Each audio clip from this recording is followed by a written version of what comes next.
yéena ko doon laaj yegsi na soxna Yaay Fall la grande voyante xale bi nga xam ne bi mu ñëwee dañuy abal leen ma langue seet bi ndax kàppoo seetkat yaa ngi door a ñëw ay loolu ci wàllu seet waaye ci fàllu faj ak ñaan ay yemul foofu de ndax soxna Yaay Fall dafa ñëw ak yéen ci seen bouteille naturelle vite fait bi nga xamante ne wàllum góor rek a ko tax a jóg rawati nañu am impuissance sexuelle ak faiblesse sexuelle day faj estomac day faj hémorroïde day faj lépp loo xamante ne rek jàngoro la bu nekk ci doomu aadama muy indil leen ko ngir tàqal leen ak seen ay jafe-jafe yomb na xéewale na waaye accessible na ci fépp fu waaye mën a nekk mën ngeen koo woo ci 77 736 18 94 wala 76 601 62 86 vite fait gën a gaaw gën a wóor.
dem naa Dakar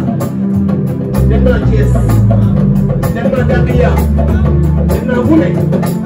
gisuma ko mel ni yow Samba jàngat gi ci yow jàngat gi ci yow musiba jàngat gi ci yow musiba jàngat gi ci yow musiba jàngat gi ci yow musiba jàngat gi ci yow musiba baax gi ci yow risque gi ci yow musiba gi ci yow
Thank you.